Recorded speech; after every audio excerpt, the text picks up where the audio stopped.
Hello everyone, Hector here with Alt Hex, or you can call me Hex, whatever you want. Today we're going to do a review of the Akko 4-3 switches, the creamy blues. You can take a look at that right there. Focus. There you go. So here's another shot of how they actually look in the box. So I just got these maybe about a week ago. I'm starting a retro build with the Sea-Doo V65. There's going to be a review for this coming up a little further down the line. Focus there, won't focus. There it goes. Yeah, that is the Sea-Doo. I'm just pronouncing how I'm reading it. CIDOO. They have several other kinds of keyboards. They have a V75 that's coming out pretty soon, so I kind of want to get that one.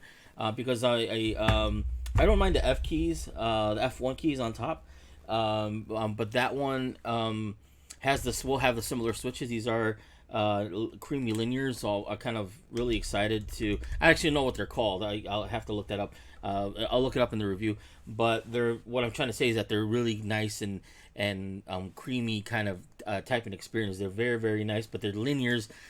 I'm not the biggest fan of linear. It's just my typing style. I tend to kind of overread it, or and think that I might have missed a click, or and I'll kind of double tap, and I'll be like, double wording, not over wording things, but adding multiple letters and thinking that I missed something. So my typing is off, and it's mostly because I start off with like the old DOS clicky switches, and the old Cherry Blues, and so that's kind of where I started with the Cherry MX. So I was always on the kind of clicky side of things, and then of course, because they're kind of a little overwhelming and a little noisy, I switched over. Eventually got to Tactile.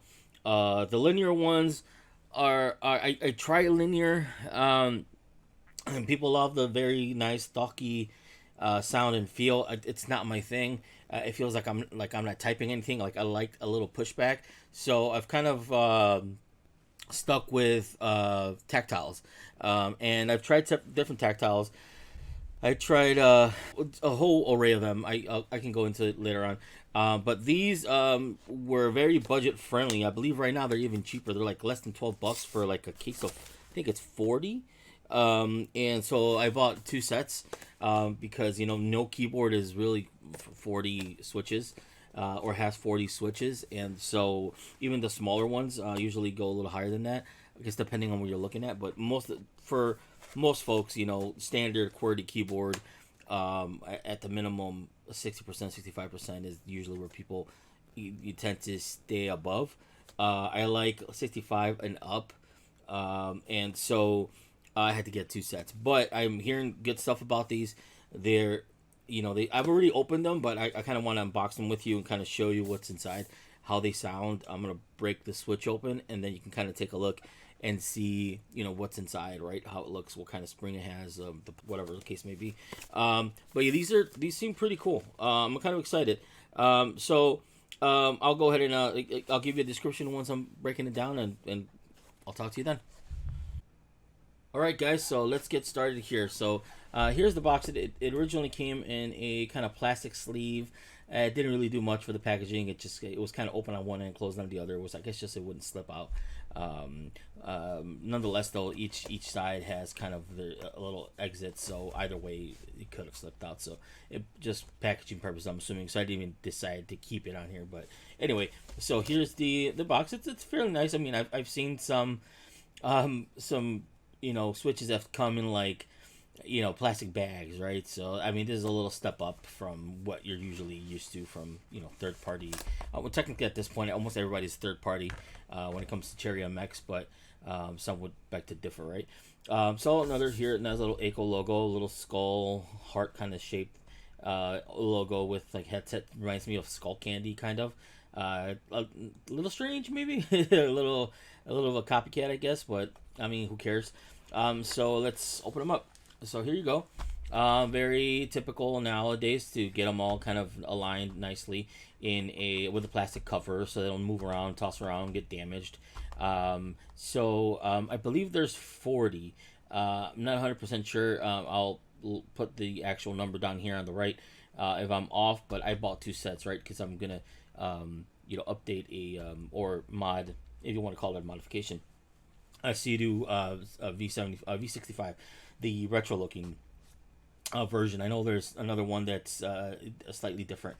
That one has kind of a like an old Nintendo Famicom type. Well, not so much Famicom, but like an old NES look, kind or more of a Game Boy look, where it has kind of like a wear down, like an not so much a white, but like an off white.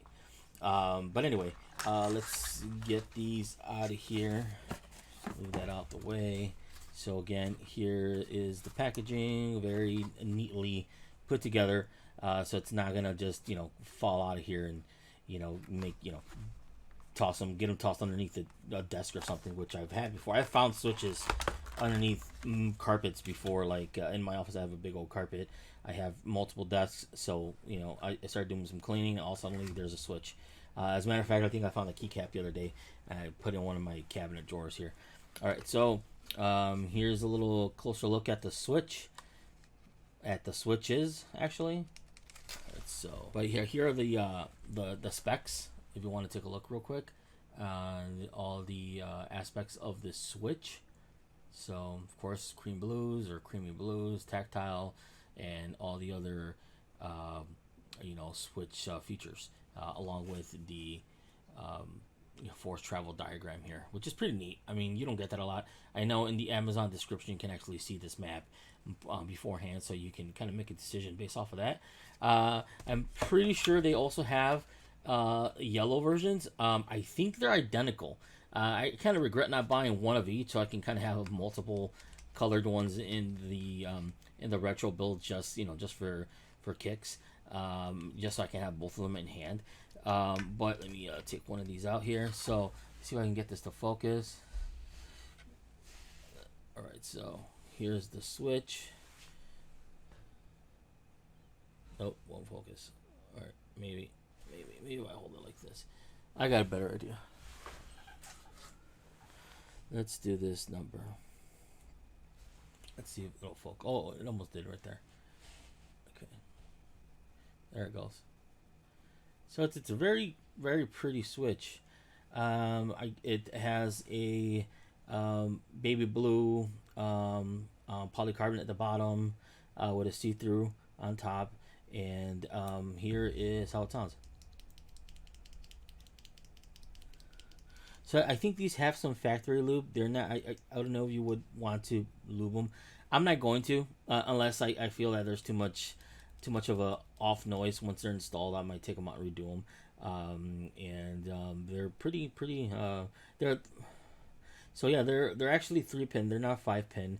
I actually didn't even look at that when I was buying them. So I was hoping that there were 5-pin just for stability. But most people don't have problems with them with 3-pin. I'm just so used to always buying the 5-pins, and there's actually more of them now.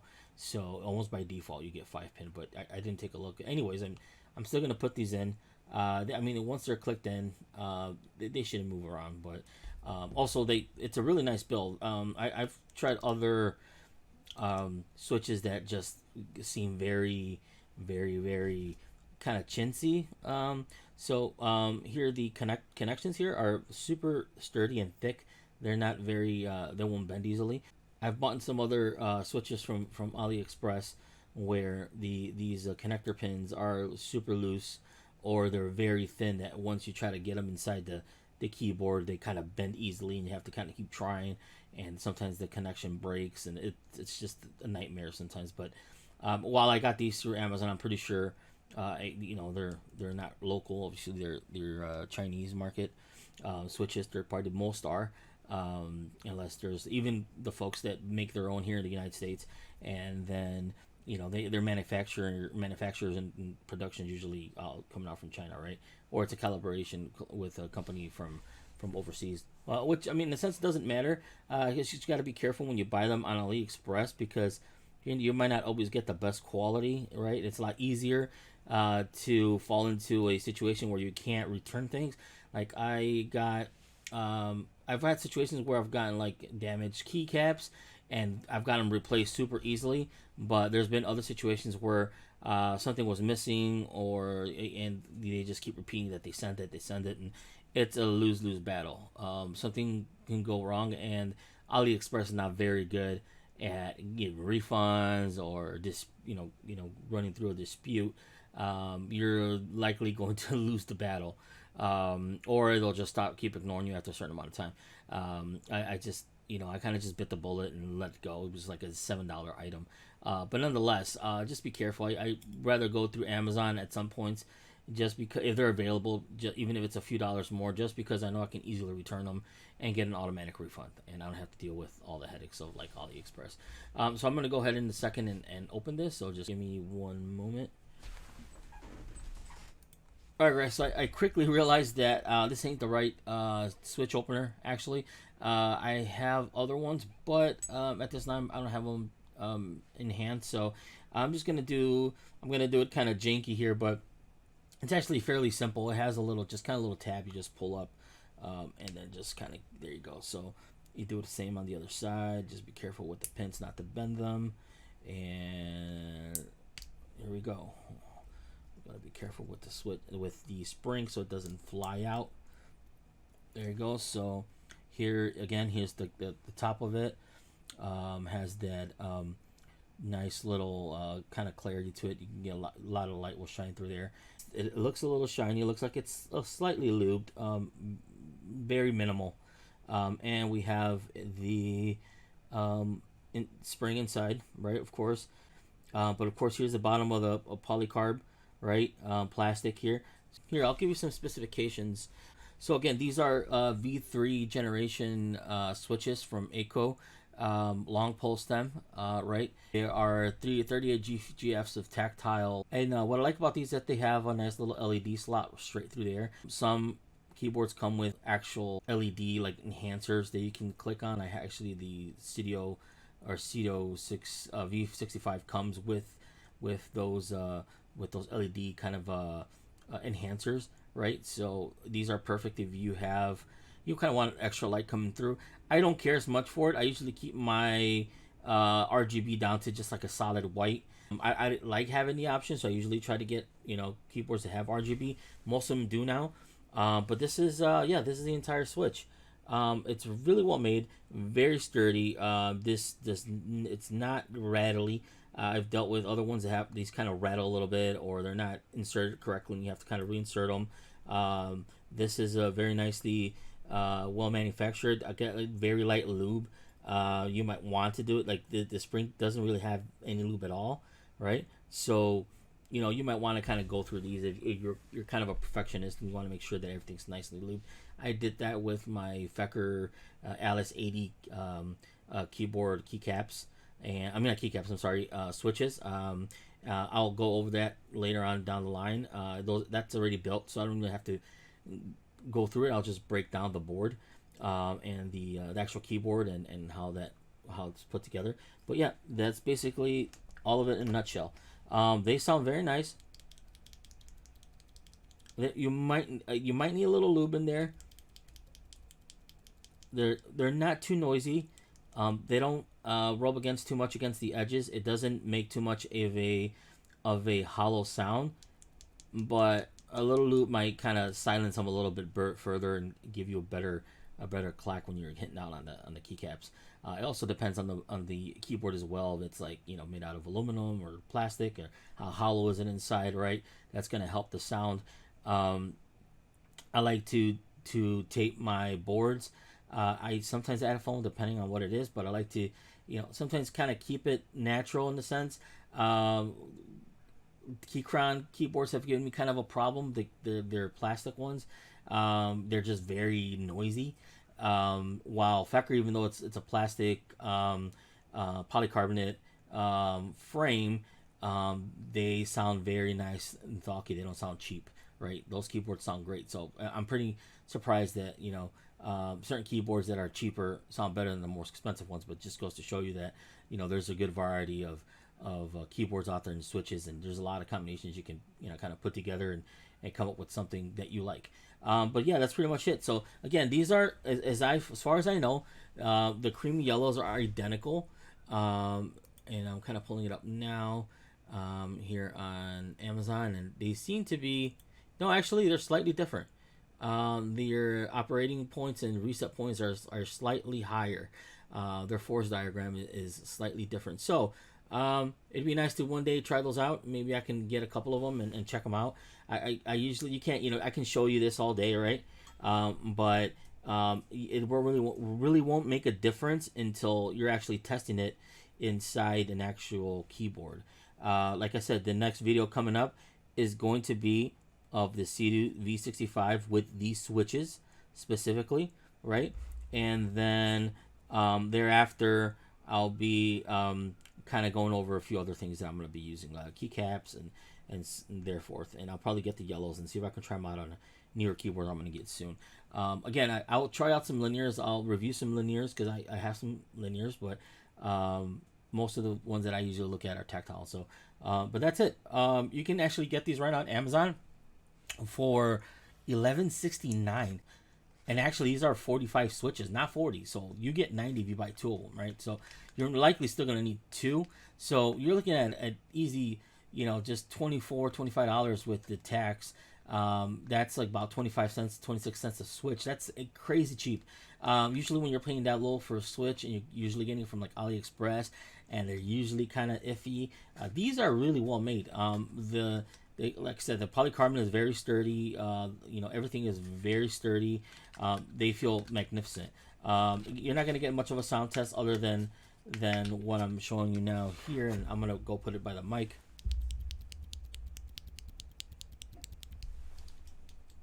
There's a nice little force back. Like it's not, they don't feel. There's some switches that are kind of, they feel a little bit like linear switches, but these feel specifically tactile, and they got a good force. Again, you might want to loop these if it's your thing. I might change my mind and go ahead and do it, but for the sake of building out a keyboard, and kind of giving you a review and showing it to you how it's put together and what's inside, and how it's manufactured, I might not do it just to kind of get them on and kind of give you an initial sound of how they sound. But nonetheless, I might still go back, pull these out, and lube them. But yeah, they're very nice. I gotta check out the yellows. I'm gonna put the link to the diagram and the link to the Amazon at the bottom, so you guys can go ahead and buy them. Again, they're very, very budget friendly. These are the first pair of Akkos that I've bought. I've bought several other brands, the Texie and the Gateron, and I haven't bought Gateron in a while, to be honest with you. They start to feel a little rattly after a while, and I just kind of started trying other third-party ones that I keep saying third-party, but everybody's a contender now. There's no real third-party in a sense now. Cherry MX obviously started everything, but and of course that's arguable too. But there's some very nice switches out there for a very good price, and I highly recommend that everyone start trying any other when you're building your your builds. Don't always use the same switches. Like I have two Feckers that I use the same switches on because I love how they sound, and I wanted the same feel because I wanted to keep that is my main keyboard, one of them, and the other one is that I kind of take to work when I go to the office, and they're not very clacky. They're kind of silent, but they feel very tactile. So I'll go over those. Those are JWICs. The V2s. You probably heard V2s T1s. I think you might have heard of them. They're black polycarbonate with a blue stem, and those are great. The only problem is that the pins are a little janky, so you got to be very careful when you're putting them in a keyboard because you can easily bend them. These like Texie, they're very sturdy. They're very well built, so I recommend you try them out. I'm gonna first let you guys look at my review of the actual keyboard that I put together, then you can decide, right, if you like the sound. But yeah, that's pretty much the breakdown. I appreciate everyone kind of tuning in and checking this out. I apologize for all the amateur stuff. This is technically my first real review, and I appreciate everyone for dropping by and sticking with me through the transition of changing the channel from like a fan base pop culture thing to actual keyboards and technology, right? It's kind of a new path and something I've been wanting to do for a while. So appreciate everyone hanging around. Have a good one.